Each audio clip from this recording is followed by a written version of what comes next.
আবহাওয়া অনুকূলে থাকলে ঝিনাইদহের ৬ উপজেলায় আমন উৎপাদন এবার লক্ষ্যমাত্রা ছাড়িয়ে যাওয়ার আশা কৃষকের। এবার গেলবারের চেয়ে ৭৩ হেক্টর বেশি জমিতে রোপা আমন আবাদ হয়েছে। এবার লক্ষ্যমাত্রা ধরা হয়েছে ৩,৭৬,০০০ মেট্রিক টন, যা গতবারের চেয়ে ৪,০০০ মেট্রিক টন বেশি।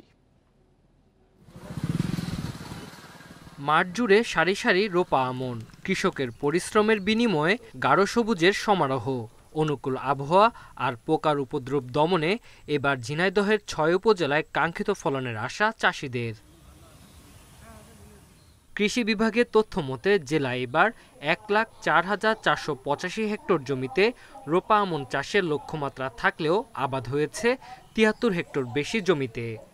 ধান মোটামুটি ভালো আছে মাঠে আল্লাহর রহমতে, কিন্তু এই যে কিছু ধান মাঠে পাকিয়ে গেছে, কিছু ফলতেছে, কিছু থোড় হয়েছে। ধানটা ভালোই আছে, কিন্তু ওই মাজরা পোকার আমদানি বেশি, এই জন্য আমি পোকা দমনের জন্য ওষুধ দিচ্ছি।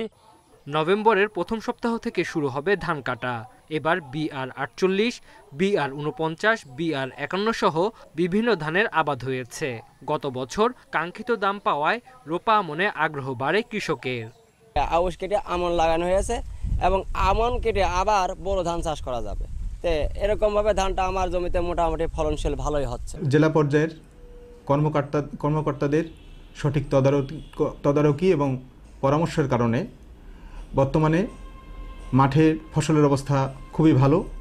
আমরা আশা করছি যে পরিমাণ আমাদের লক্ষ্যমাত্রা রয়েছে সেই পরিমাণ লক্ষ্যমাত্রার যে উৎপাদন সেটি আমরা অর্জন করতে সক্ষম হব।